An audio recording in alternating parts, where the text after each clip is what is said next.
now, Washington Mornings on the Mall. 105.9 FM. And AM 630. WMAL. 8:07 on WMAL. It's Mornings on the Mall with Brian and Larry. Coming up at the bottom of this hour at 8:35, Father Jonathan Morris will join us to discuss the latest on the stunning news this morning that Pope Benedict XVI has announced his resignation effective February 28th. Also, coming up in this hour, we're going to talk about Dr. Carson's speech at the National Prayer Breakfast and the controversy that followed. I'm Larry O'Connor alongside Brian Wilson. And right now, on the Newsmaker Hotline, MARC THIESSEN. Now, Mark is a Washington Post columnist, an AEI Fellow, but for purposes of this discussion, we want to tap into his knowledge from the times when he was a former speechwriter for President George W. Bush. In fact, he was the man who helped the president craft some 4 State of the Union addresses, and he's on the Newsmaker Hotline as we speak. Mark, how are you? I'm doing great. How are you? All right. So what's it like to have to, this is sort of like the mother of all speeches when you work at the White House speech, office. You've got to come up with a big speech. It has to hit big themes. How does the process begin, and how do you develop a speech like that?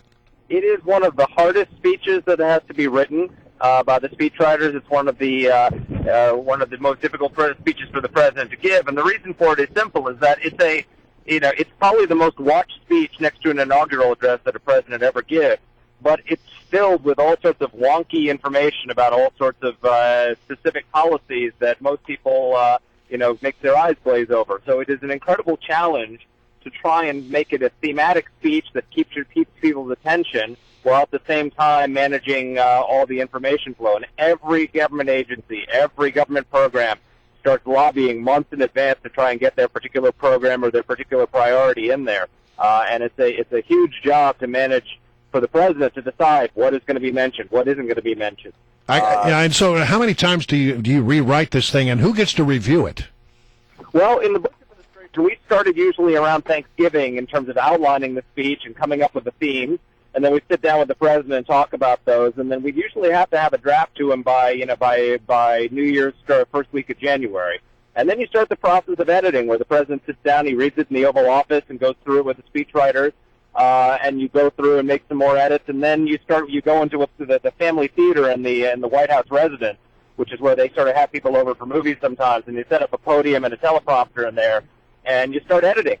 He starts reading it and practicing it, and those sessions start out as editing sessions, and then they end up being really practice delivery sessions, where the further you get along, the less changes he wants.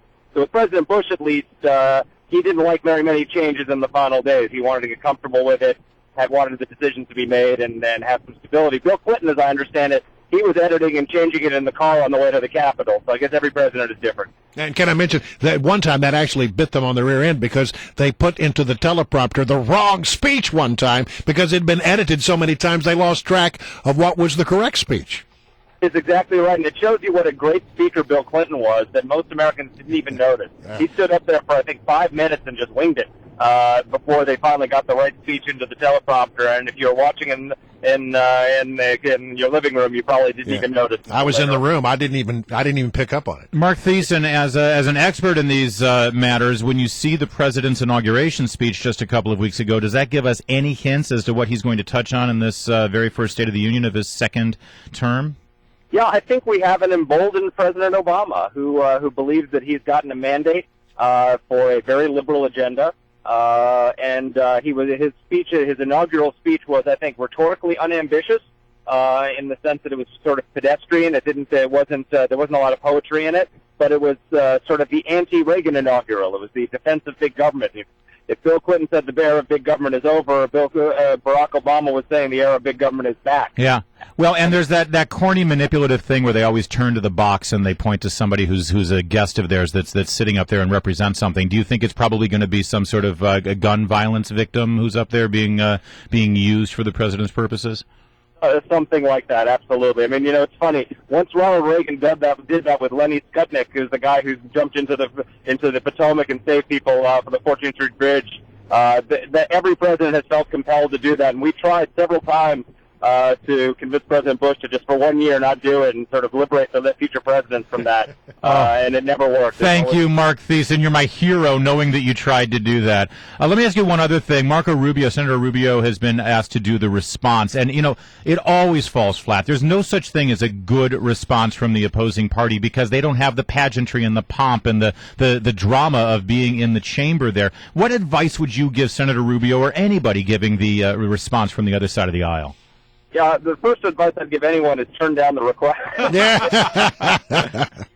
It's the worst situation to put anyone in. I mean, as you said, you've got this great moment, the Congress and the pomp and circumstance, and then you got a guy staring into a camera. And people have tried doing it in front of a state legislature and all the rest. It's just not. You're setting yourself up for failure. If anybody can pull it off, it's Marco Rubio. And I'd say just speak plainly. He's such a great communicator. I think he's gonna do very well.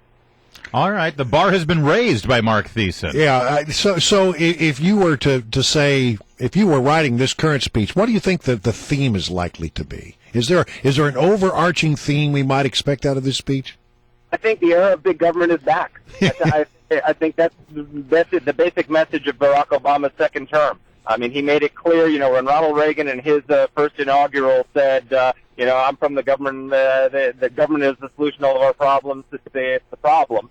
Barack Obama turned that around in his inaugural address and made a vigorous defense of government. And I think he's going to explain how a vigorous government is necessary to help us get out of this situation. And the ideological lines will be drawn very clearly. Huh. All right. Well, listen, thank you very much, Mark. We really appreciate your input. Yeah, Mark Thiessen, a former speechwriter for George W. Bush, President Bush. And, I've actually covered a ton of these State of the Union addresses. And I got to tell you, I love the pageantry of it all. I've actually been in the chamber. Yes. And then I've also been in that very weird thing that happens immediately after the State of the Union. It's over in Statuary Hall, where everybody comes to do spin immediately after, and it's like you've never experienced anything quite like it. As you're standing there in the hall, just a bunch of reporters standing around their pads, their cameras, their microphones, and all of a sudden, as soon as the doors are open, you see this rush of politicians who just can't wait to get in there and start talking about what the president has just said. Oh man, what a nightmare! It is a nightmare.